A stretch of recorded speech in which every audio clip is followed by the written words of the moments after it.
Hello friends, welcome back to my channel. एक बार फिर से आप सभी का स्वागत है आपके अपने चैनल इंजीनियरिंग तड़का हिंदी ट्यूटोरियल्स में। तो लास्ट वीडियो में हमने के मैप का इंट्रोडक्शन किया था पार्ट 1 में, और आई होप आप सभी वो देखकर आए होंगे और आपको समझ भी आया होगा, जिसमें मैंने आपको बेसिक्स बताए थे कि के मैप होता क्या है, किस लिए के मैप को यूज़ किया जाता है, उसके कितने टाइप्स होते हैं, और थोड़ा सा उसे सॉल्व करने का जो बेसिक होता है ग्रुपिंग वगैरह इंक्लूड करके, वो मैंने आपको पार्ट 1 में सिखाया था। तो आज हम थोड़ा सा बेसिक और बचा है, पहले वो कंप्लीट करेंगे, सबसे पहले वो देखेंगे और उसके बाद एग्जाम्पल लेंगे के मैप फॉर 2 वेरिएबल्स का, और उसको फिर सॉल्व करना सीखेंगे। तो शुरू करने से पहले अगर आप चैनल पर नए हैं या चैनल आपने सब्सक्राइब नहीं किया हो अभी तक, तो please subscribe our channel if you like my content, so that आपको न्यू यूजफुल वीडियोज़ मिलते रहें और मुझे आपसे मोटिवेशन मिलता रहे स्टूडेंट्स का, जिससे कि मैं और अच्छा कंटेंट और अच्छे एक्सप्लेनेशन के साथ आपके लिए लेक्चर्स ला पाऊँ। और अगर आपको ये लेक्चर अच्छा लगे तो प्लीज़ एंड में आप इस लेक्चर को लाइक ज़रूर करिएगा और शेयर ज़रूर करिएगा अपने फ्रेंड्स में who need our videos and our channel. तो चलिए शुरू करते हैं। लास्ट लेक्चर में हमने ग्रुपिंग पढ़ी थी, तो ग्रुपिंग के मैंने आपको 2 रूल्स बता दिए थे और एक चीज़ बताई थी कि ग्रुपिंग जो होती है वो हमेशा 2 रेज़ टू पावर में होती है, यानी कि या तो 2 रेज़ टू पावर 1 यानी कि 2 1s या फिर 2 0s की ग्रुपिंग होगी, या तो 2 रेज़ टू पावर 2 यानी कि 4 होता है, तो या तो 4 1 या फिर 4 0 की ग्रुपिंग होगी। ये मैंने आपको बता दिया था। उसके बाद ग्रुपिंग का फर्स्ट रूल मैंने बताया था कि पास पास वाले 1s या 0s की ग्रुपिंग होती है, ठीक है, और जितने मैक्सिमम ले सकते हैं उतने ग्रुपिंग, उतने 1s या उतने 0s की ग्रुपिंग करोगे आप, ठीक है। दूसरा रूल मैंने बताया था कि आप डायगनली कभी भी ग्रुप नहीं बना सकते, इनवैलिड होता है वो, ठीक है। जैसे ये डायगनल में है ना, तिरछे, तो ऐसे कभी भी ग्रुप हमारा नहीं बन सकता है। अब आज हम पढ़ेंगे ग्रुपिंग का रूल नंबर 3, एडजेसेंट ग्रुपिंग। इसमें क्या होता है, फॉर एग्जाम्पल हमारे पास ये के मैप है, हमारा किसी क्वेश्चन का हमने के मैप ड्रॉ किया तो वो कुछ इस तरीके से बना फॉर एग्जाम्पल। अब यहाँ पर हम इसे ग्रुपिंग कैसे कर सकते हैं, आप यूँ ग्रुपिंग कर दोगे कि इन 2 को कर दिया, इन 2 को कर दिया, ठीक है, नहीं।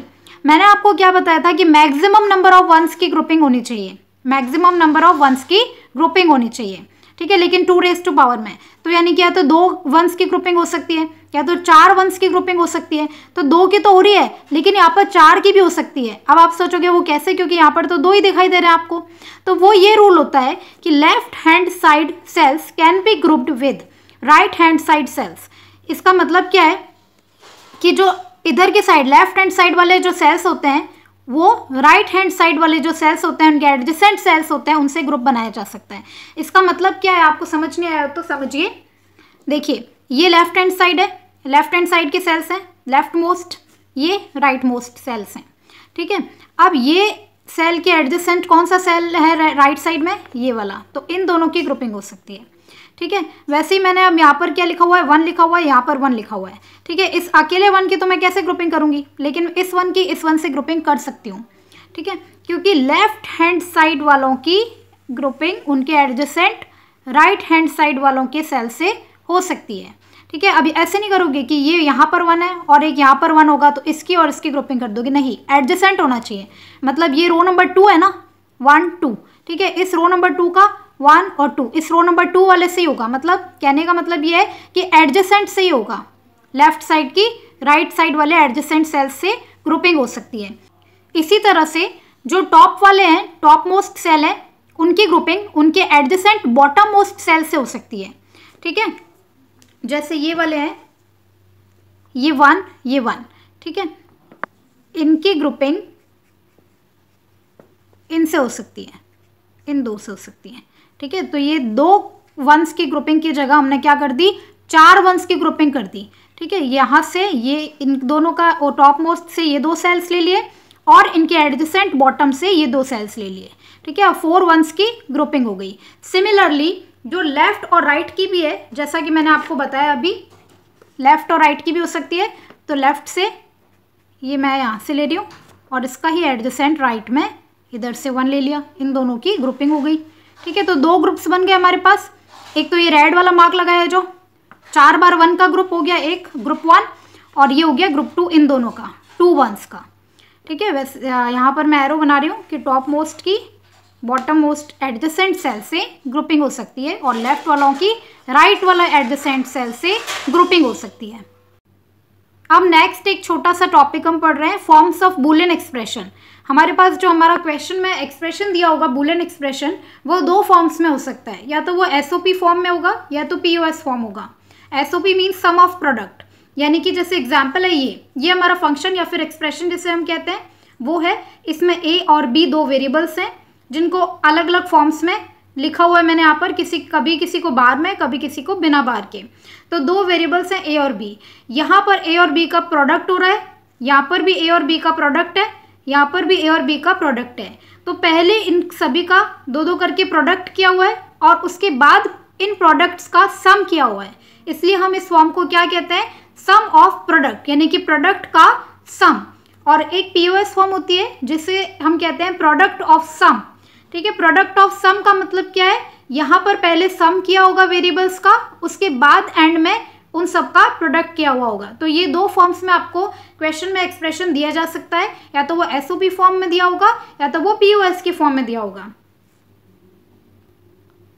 अब देखिए, सबसे पहले हम करते हैं एसओपी फॉर्म। एसओपी फॉर्म को थोड़ा इलेबोरेट करके समझते हैं कि क्या होता है इसके अंदर। तो आपको ध्यान रखना है कि जो एसओपी फॉर्म होती है उसके अंदर किसी भी वेरिएबल, कोई भी वेरिएबल जो बिना बार का है, यानी कि उसके ऊपर बार नहीं लगी होती, ठीक है, ए भी हो सकता है, वो बी भी हो सकता है, कोई और वेरिएबल है वो भी हो सकता है। तो बिना बार वाला जो वेरिएबल होता है उसकी वैल्यू आपको रखनी होती है 1 बाइनरी में, और जो बार वाला वेरिएबल होता है उसकी आप वैल्यू रखोगे एसओपी फॉर्म में 0।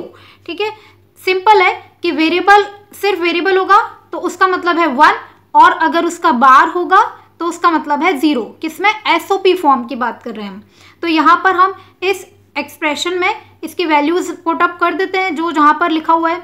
तो सबसे पहले यहाँ पर क्या लिखा है, फिर से एक बार मैं फंक्शन लिख रही हूँ।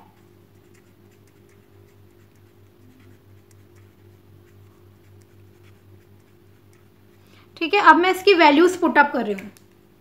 तो ए की जगह पर मैं क्या लिखूंगी, यहाँ पर ए है तो ए की जगह पर मुझे क्या रखना होगा, 1 रखना होगा।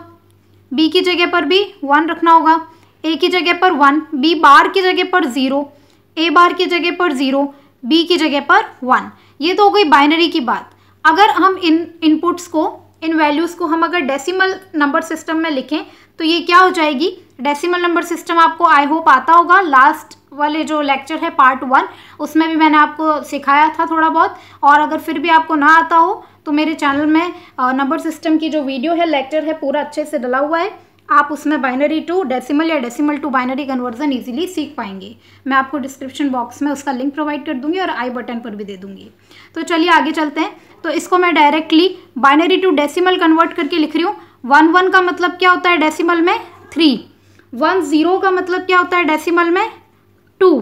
0 1 का मतलब डेसिमल में क्या होता है, 1। ठीक है, तो इन टर्म्स की, ये फंक्शन की टर्म्स होगी, टर्म 1, टर्म 2, टर्म 3। ठीक है, तो इनकी वैल्यू हो गई, इस टर्म की वैल्यू 3 डेसिमल में, इस टर्म की वैल्यू 2 और इस टर्म की वैल्यू क्या होती है, 1 हो गई। ठीक है, जैसा कि हम देख पा रहे हैं। इट मीन्स देखिए, इस एक्सप्रेशन की जो ओवरऑल रिजल्ट आएगा वो क्या आएगा, 3 + 2 + 1, यानी कि रिजल्ट क्या होना चाहिए, 6 होना चाहिए। ठीक है, अब ये तो होगी रिजल्ट की बात। इसके अलावा आपको ध्यान रखना है कि जो एसओपी फॉर्म में एक्सप्रेशन दिया हुआ होता है, इस एसओपी फॉर्म की जो टर्म्स होती हैं, जैसे कि ये टर्म 1 है, ये दूसरी टर्म है, ये तीसरी टर्म है, इन टर्म्स को क्या कहा जाता है, मिन टर्म्स कहते हैं। क्या कहते हैं, मिन टर्म्स। एसओपी फॉर्म में जो टर्म्स होती है एक्सप्रेशन में, उस एक्सप्रेशन की उन टर्म्स को हम मिन टर्म्स के नाम से जानते हैं। ठीक है, अब इस मिन टर्म की वैल्यू क्या है, 3। तो ये मिन टर्म का नाम क्या होगा, इस मिन टर्म को बोलेंगे हम मिन टर्म 3, और इसको हम रिप्रेजेंट करेंगे, स्मॉल m से लिखते हैं मिन टर्म को, और यहाँ पर छोटा सा 3 वैल्यू है ना, 3 है ना इसकी वैल्यू इस टर्म की, तो यहाँ पर 3 लगा देते हैं। फिर बाद में क्या है, प्लस है, और फिर ये है मिन टर्म, और कौन सी है ये, इसकी वैल्यू क्या है, 2 है ना, तो ये कहलाती है मिन टर्म 2। ठीक है, और फिर प्लस है, ये मिन टर्म है और इसकी वैल्यू क्या है, 1, तो इसकी वैल्यू यहाँ लिखते हैं, ये मिन टर्म 1 कहलाएगी। तो यहाँ पर हमारे फंक्शन की वैल्यू जो है वो क्या हो गई, फंक्शन हमारा क्या बन गया, min term 3 + min term 2 + min term 1। या फिर देखिए, हम एक और फॉर्म में इसे लिख सकते हैं इस फंक्शन को, ये सम है ना, सम ऑफ मिन टर्म 3, 2 एंड 1। तो इसको ऐसे भी आपको लिखा हुआ आ सकता है क्वेश्चन में, सम का साइन लगाऊंगी, ये क्या है, समेशन, समेशन बोलते हैं इसको, समेशन ऑफ मिन टर्म्स, मिन टर्म का स्मॉल m होता है, समेशन ऑफ मिन टर्म 3, 2, 1। ठीक है, जनरली हमें यानी मोस्टली इस प्रकार से, इस टाइप से दे रखा होता है क्वेश्चन में एक्सप्रेशन। अब देखिए नेक्स्ट फॉर्म लेते हैं पीओएस फॉर्म। पीओएस यानी कि प्रोडक्ट ऑफ सम फॉर्म में क्या होता है, ये हमारा एक्सप्रेशन है। इसके अंदर आपको याद रखना है कि जो बिना बार वाले वेरिएबल्स होते हैं, चाहे वो ए हो, चाहे बी हो, चाहे सी हो, कुछ भी हो, ठीक है, बिना बार वाले वेरिएबल्स की जो वैल्यू होती है वो तो 0 होती है, और बार वाले वेरिएबल्स की वैल्यू क्या होती है, 1 होती है। यानी कि एसओपी फॉर्म से जस्ट रिवर्स या अपोजिट, मतलब जस्ट उल्टा होता है। इसमें बिना बार वालों की वैल्यू 1 थी इस वाले में, और इसमें बिना बार वालों की वैल्यू क्या होती है, 0 पुटअप करनी होती है, और बार वालों की क्या होती है, इसके अंदर 1 वैल्यू होती है बाइनरी में। ठीक है, अब इसमें हम रख देते हैं, ये हमारा एक्सप्रेशन है, बूलियन एक्सप्रेशन है। इसमें ए यानी कि 0, बी बार की वैल्यू, बार वाले की 1, फिर बार वाले की 1, फिर बिना बार वाले की 0, फिर बिना बार वाले की 0 और बिना बार वाले की 0। ठीक है, तो एक टर्म ये हो गई, ये दूसरी टर्म, ये तीसरी टर्म।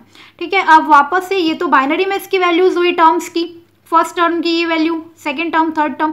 ठीक है, अब इसको डेसिमल में कन्वर्ट करके लिखूंगी, तो डेसिमल में इसकी वैल्यू क्या होती है, 1 होती है, इसकी वैल्यू होती है डेसिमल में 2, और इसकी वैल्यू होती है डेसिमल में 0। अब आपको ध्यान रखना है कि जो पीओएस फॉर्म होती है, प्रोडक्ट ऑफ सम फॉर्म होती है, इसमें जो टर्म्स होती हैं, यानी कि ये टर्म है, ये टर्म है और ये टर्म है, इसमें टर्म्स को हम मिन टर्म ना कहकर मैक्स टर्म कहते हैं। एसओपी फॉर्म में टर्म्स को मिन टर्म कहते हैं, और पीओएस फॉर्म में टर्म्स को हम क्या कहते हैं, मैक्स टर्म्स के नाम से जानते हैं। ठीक है, और मैक्स टर्म यहाँ पर मैं लिख देती हूँ, मैक्स टर्म कहते हैं। ठीक है, सभी टर्म्स को क्या कहते हैं, मैक्स टर्म्स कहते हैं, और इसको डिनोट किससे करते हैं, कैपिटल एम से। जैसे यहाँ पर इसको स्मॉल एम से कर रहे थे एसओपी फॉर्म में टर्म को, और वैसे ही पीओएस फॉर्म में मैक्स टर्म्स कहलाती हैं हर टर्म, और उसको कैपिटल एम लिखते हैं। ठीक है, तो जैसे ये वाली टर्म है, इसकी वैल्यू 1 है, तो ये क्या कहलाएगी, मैक्स टर्म 1, यानी कि कैपिटल एम 1। और ये वाली इसकी वैल्यू क्या है, 2 है, तो ये क्या कहलाएगी, मैक्स टर्म 2, यानी कि कैपिटल एम 2। इस टर्म की वैल्यू 0 है, तो ये क्या कहलाएगी, कैपिटल एम 0, यानी कि मैक्स टर्म 0। तो यहाँ पर अब हम फंक्शन लिख देते हैं। हमारा फंक्शन क्या बन जाएगा, ये वाली टर्म की वैल्यू 1, तो कैपिटल एम यानी कि मैक्स टर्म 1, फिर क्या है, मल्टीप्लाई है, ये मैक्स टर्म 2 हो जाएगी, क्योंकि इसकी वैल्यू 2 है, तो मैक्स टर्म 2, फिर multiply, third term max term 0। ठीक है, m1 dot m2 dot 0, dot मतलब मल्टीप्लाई। ठीक है, तो अब इस फंक्शन को हम क्या लिख सकते हैं, जैसे कि यहाँ पर इसको लिखा था ना समेशन m, वैसे ही हम इसको क्या लिख सकते हैं, प्रोडक्ट ऑफ लिखेंगे, प्रोडक्ट ऑफ मैक्स टर्म लिखेंगे, ये तो सम हो रहा था, इसलिए summation of min term 3 to 1 लिखा था। यहाँ पर हमारे पास इन तीनों टर्म्स का, मैक्स टर्म्स का प्रोडक्ट हो रहा है, तो प्रोडक्ट के लिए हम क्या सिंबल यूज करेंगे, दिस पाई। ठीक है, प्रोडक्ट ऑफ मैक्स टर्म कौन कौन सी है, 1, 2, 0। ठीक है, ये मतलब प्रोडक्ट होगा, और ये मतलब मैक्स टर्म होगा। वैसे यहाँ पर समेशन ऑफ मिन टर्म था, यहाँ पर प्रोडक्ट ऑफ मैक्स टर्म था। तो ये दो होती है अपने पास एसओपी और पीओएस फॉर्म, और इसमें ये वैल्यूज पुटअप करते हैं, और इस तरीके से इसका फंक्शन आपको मेंशन किया हुआ हो सकता है, क्वेश्चन में गिवन हो सकता है। अब इसके बाद के मैप फॉर 2 वेरिएबल्स हम नेक्स्ट वीडियो में सॉल्व करेंगे, तो आप वो भी जरूर देखिएगा के मैप की प्लेलिस्ट में पार्ट नंबर 3। और आप पीडीएफ डाउनलोड करना चाहें तो मैं डिस्क्रिप्शन बॉक्स में आपको पीडीएफ का लिंक भी प्रोवाइड कर दूंगी। और इसी के साथ आपको अगर वीडियो पसंद आया हो, समझ आया हो, अच्छा लगे हो, तो please don't forget to like, share and subscribe our channel. तो मिलते हैं नेक्स्ट वीडियो में, till then take care, stay safe, bye bye.